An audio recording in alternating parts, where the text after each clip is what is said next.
Catus Maximus here. This time with some vintage J.P. Danielson. Really hard to determine that you have a J.P. Danielson because they have just super fine stamping on their tools. Jamestown, New York. Same city as Crescent Ranch. These I am calling Omni-Grip, maybe multi-grip. Don't know what to really call these pliers, but these are an interesting kind of take on a set of pliers because, of course, they're kind of like slip joints where they have this really aggressive tooth section, but of course they are hot riveted. They don't have a slip joint like slip joint pliers. These also don't have any type of cutter in them. They're obviously not like linesman pliers, which would be the modern version of a heavy-duty pliers. One of the last of the diamonds made here. They're not combination pliers. Combination pliers are kind of like a cross between the slip joint where they have like a nut grabbing area, and then they have, traditionally will have a shear and then a regular grabbing area, just kind of like linesman's, but they're called combination pliers. These are really common in Europe. These are Omni-Grip. I call these Omni-Grips because these J.P. Danielsons are just real interesting. Once again, they don't have a cutting area. They have a small, super aggressive teeth, once again. An area for gripping, I guess, small fasteners, round things, whatever. An area for gripping really large things. And then some of my viewers may be familiar with van pliers, where they talk about being able to grab onto the end of something and twist, and they have these special serrations in the teeth. Well, this is just to show that Van Plier was not the first company to have the idea of putting longitudinal serrations at the very tip of the pliers so that you could grab onto the end of something and get a grip and twist on it. Kind of like the idea would be you'd be able to get enough grip to break a fastener like this, and then you'd be able to use the tip of the pliers to be able to spin it out. Anyway, short little video here, but I thought these were just super interesting.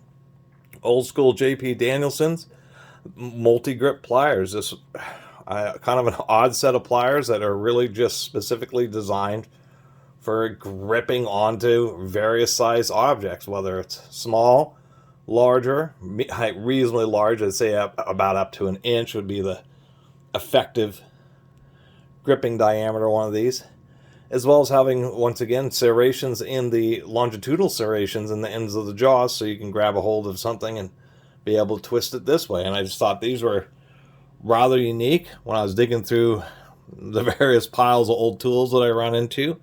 These obviously stood out because you're just like, oh, those look like interesting. Wow, those have just super aggressive teeth. And they kind of reminded me like of slip joints, but that are just really more focused on just this aggressive general purpose gripping area. And they just decided to do a small, a large.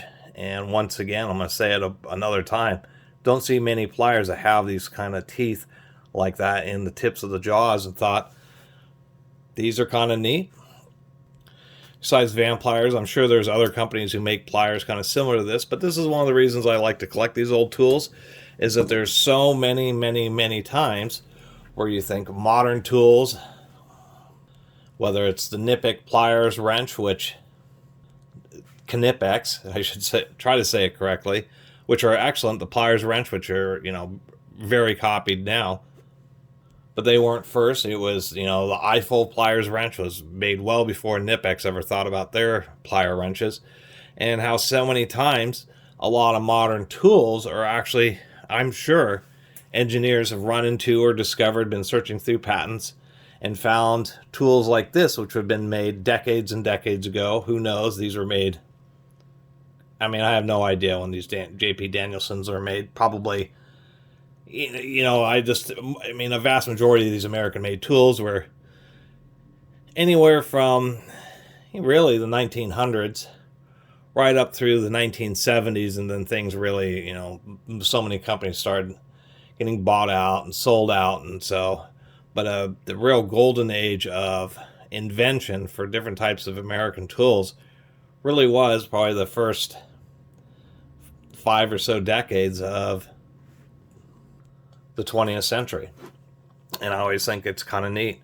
And think, you know, once you know you have a pair of pliers like this, I mean, there's a lot of hose grip pliers, but I'll tell you what, that's one thing I thought these could be really handy for, because surprisingly enough, the rivets actually pretty darn tight in these, and they open up quite wide, and these things would be just superior on Automotive. I mean, this little area will work great for little vacuum lines. I mean, those teeth are just super deep. Easily get a grip and break those. And this area here, I mean, on most cars, I mean, the large, you know, the upper and lower radiator hoses are only like 1 to 1.5 inches. These would get a nice grip on them, and you'd just be able to easily break them loose. Heater hoses, all that type of stuff. That's why I thought these would just be excellent as hose grip pliers. And wanted to share them with y'all. Anyway, really appreciate everybody who's been watching and subscribing. And if you haven't subscribed, please do. Till next time, Catus Maximus out.